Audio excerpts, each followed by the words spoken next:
अभिवादन स्वीकार कीजिए ब्रजेश मिश्रा का। और आप देखना शुरू कर चुके हैं द डिबेट।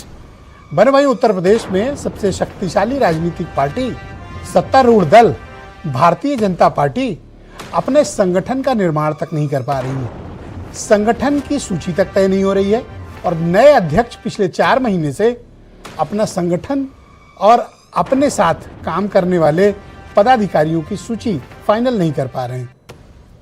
रोज चर्चा होती है कि आज मंत्रिपरिषद विस्तार होगा, कल होगा, आज संगठन की सूची कब आएगी, कल आएगी, लेकिन ये इंतजार खत्म नहीं हो रहा।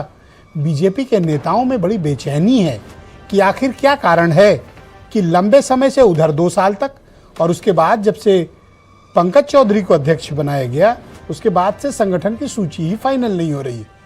क्या चल रहा है? कोई गड़बड़ है, कोई बात है, या फिर इसमें भी कोई मास्टर कार्ड या मास्टर स्ट्रोक? आज चर्चा इसी विषय की। बहन भाइयों, लाखों बीजेपी कार्यकर्ताओं को इंतजार है कि उनके अध्यक्ष पंकज चौधरी उत्तर प्रदेश में बीजेपी संगठन की लिस्ट कब बाहर करेंगे, संगठन के पदाधिकारियों की सूची कब जारी होगी, प्रदेश के संगठन का निर्माण कब होगा, अनुषांगिक संगठनों के पदाधिकारी कब घोषित होंगे। भारतीय जनता पार्टी पिछले कई वर्षों से उत्तर प्रदेश में एक अजब से असमंजस की शिकार है। जब भूपेंद्र चौधरी थे तो भी, आज पंकज चौधरी हैं तब भी।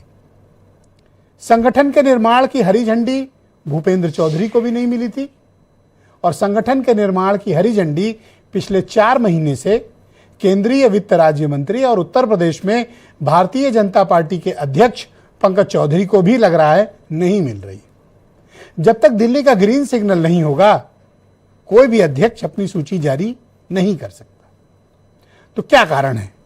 क्या कोई प्रादेशिक कारण है, कोई राजनीतिक वजह है, कोई एडजस्टमेंट की प्रॉब्लम है, कोई गुटबंदी है, या फिर कोई रणनीति? लेकिन जो कुछ भी है इससे बीजेपी के कार्यकर्ताओं का मनोबल पर सीधा प्रभाव पड़ रहा है।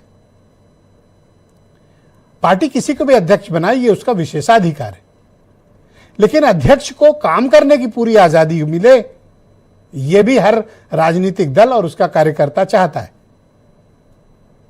भूपेंद्र चौधरी लंबे समय तक बीजेपी के उत्तर प्रदेश के अध्यक्ष रहे, लेकिन हर बार वो अपनी टीम बनाने में उनको बड़ी समस्याएं आती थी। वो संगठन बनाना तो चाहते थे, लेकिन कोई ना कोई बैरियर, कोई ना कोई व्यवधान, कोई ना कोई समस्या और कोई ना कोई पहल इस चीज के लिए प्रेरित करती थी कि संगठन की वो सूची ना जारी हो। और यही हुआ। 1 साल तक तकरीबन भूपेंद्र चौधरी को इस पसोपेश में रखा गया था कि वो अध्यक्ष हैं, नहीं है, कल हटेंगे, परसों हटेंगे, 2 महीने बाद हटेंगे, 3 महीने बाद हटेंगे, यहां के चुनाव के बाद हटेंगे, वहां के चुनाव के बाद हटेंगे, इसके बाद हटेंगे, उसके बाद हटेंगे। ये चर्चा चलती ही रही। लिहाजा वो जब तक अपने पद पर रहे 2 साल 2.5 साल वो काम करना मुश्किल रहा उनका। अब पंकज चौधरी आए तो लोगों ने ये माना कि ये तो बहुत केंद्र से काफी इनको ताकत देकर भेजा गया है। और जब उनका आगाज हुआ तो बहुत शानदार आगाज हुआ, खूब स्वागत सत्कार, और पार्टी ने काफी उनको प्रमोट किया, जिलों के दौरों पर भी वो गए। दिसंबर में उनकी तैनाती हुई थी, अभी अप्रैल खत्म होने जा रहा है, 4 महीने से ज्यादा का वक्त बीत गया, लेकिन पंकज चौधरी अपने सहयोगियों की सूची फाइनल नहीं कर पा रहे। बीजेपी का संगठन आज भी अस्त व्यस्त पड़ा हुआ है। पदाधिकारियों को तय नहीं कि किसे क्या काम करना है।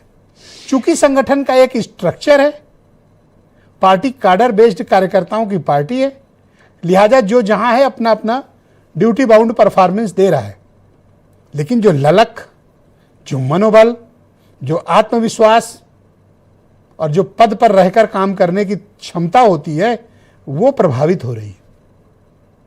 ये बात मैं एक पत्रकार के रूप में नहीं, मैं तमाम बीजेपी के कार्यकर्ताओं और पदाधिकारियों की पीड़ा व्यक्त कर रहा हूं जो वो अपने संगठन से नहीं कह पा रहे। बड़ी संख्या में बीजेपी के कार्यकर्ता पदाधिकारी असमंजस में हैं। चुनावी वर्ष है, क्योंकि 2027 में कोई चुनाव नहीं है, चुनाव सब 26 में है, 27 के प्रारंभ में तो सिर्फ वोटिंग होनी है। तो क्या कारण है कि भारतीय जनता पार्टी अपने संगठन को लेकर इतने उदासीन हो गई है, या फिर इसको कोई रणनीति कहेंगे? तो पंकज चौधरी को अगर बहुत ताकत देकर दिल्ली से भेजा गया था तो वो फिर अपनी सूची क्यों नहीं बना पा रहे हैं? या दिल्ली में यह तय नहीं हो पा रहा कि किसको पदाधिकारी बनाया जाए और किसको मंत्रिपरिषद में भेजा जाए? या कोई बड़ा ऑपरेशन करने की तैयारी चल रही है कि संगठन और सरकार में कुछ काफी फेरबदल करेंगे, मंत्रियों को लाएंगे, हटाएंगे या संगठन में लाएंगे? पर अब वक्त कितना बचा है? मुश्किल से 7 महीने। कोई मंत्री भी बन लेगा मंत्रिपरिषद विस्तार में, टाइम कहाँ है उसके पास? सिर्फ झंडा लगेगा, लगाने को मिलेगा और गाड़ी मिलेगी, काम का स्कोप बिल्कुल नहीं होगा। तो ना तो मंत्रिपरिषद विस्तार हो पा रहा है, जिसकी चर्चा पिछले कई सालों से चलती है।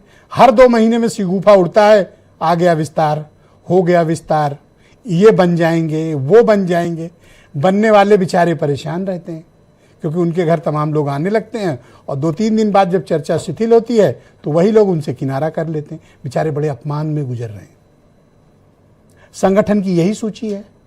तो क्या पंकज चौधरी को जिस ताकत के साथ भेजा गया था उसमें कोई रद्दोबदल हुआ है, कोई तब्दीली हुई है, पार्टी की कोई नीतियों में बदलाव है, या बीजेपी का जो मुख्य संगठन है, बीजेपी की जो हाई कमांड लीडरशिप है, वो अन्य चुनावों में, अन्य टास्क में ज्यादा बिजी है? उत्तर प्रदेश के लिए फिलहाल उसके पास वक्त नहीं है। अब जब बंगाल, तमिलनाडु के चुनाव खत्म होंगे तब फोकस शायद उत्तर प्रदेश आए। लेकिन इसमें कोई दो राय नहीं है कि भूपेंद्र चौधरी को हटा के पंकज चौधरी को लाने के बाद संगठन में कोई रफ्तार आई हो, या संगठन नए सिरे से निर्माण हुआ हो, या पदाधिकारियों की सूची आई हो, या सरकार से कोई तालमेल बेहतर हुआ हो, या संगठन का नया निर्माण हुआ हो। ऐसा कुछ भी नहीं हुआ। तो बीजेपी के कार्यकर्ता परेशान हैं कि आखिर पार्टी चाहती क्या है। और आज चर्चा हम इसी बात की करेंगे। आप कुछ स्टेटमेंट सुने। उत्तर प्रदेश में बहुत सारे विभाग और निगम के चेयरमैन और उपाध्यक्ष के पद खाली पड़े हुए हैं। कई विभागों के अंदर बहुत सारे जनता के काम लटके हैं क्योंकि वहाँ पर अध्यक्ष नहीं है, चेयरमैन नहीं है। भारतीय जनता पार्टी में इतनी अधिक गुटबाजी है, इतना अधिक अंतर्कलह है कि वो इन भर्तियों को पूरा नहीं कर पा रही है। बहुत दिन से इनकी तैयारियां चल रही हैं, कितने संघ की बैठकें हुई, कितने बड़े बड़े लोग आए, पर आप एक बता दो उदाहरण कि कहीं पर कुछ कर पाए?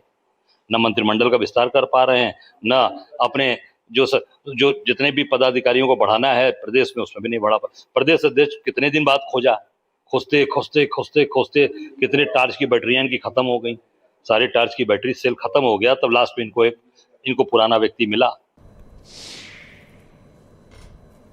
तो आज हम चर्चा करेंगे कि बंद कमरे में, खुले कमरे में, हर तरह की बैठक।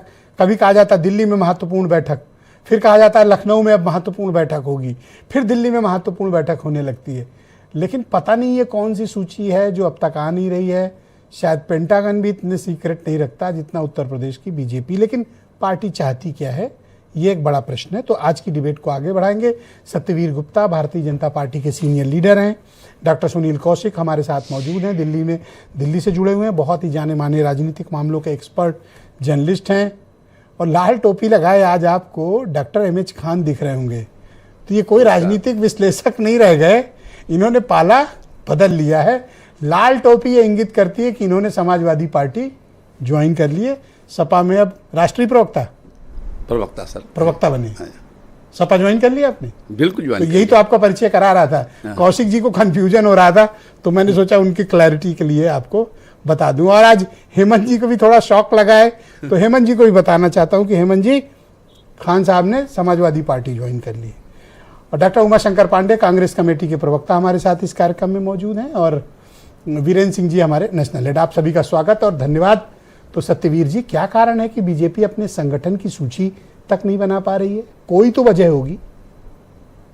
मिश्रा जी नमस्कार। आपकी डिबेट के माध्यम से बहुत अच्छा लग रहा है।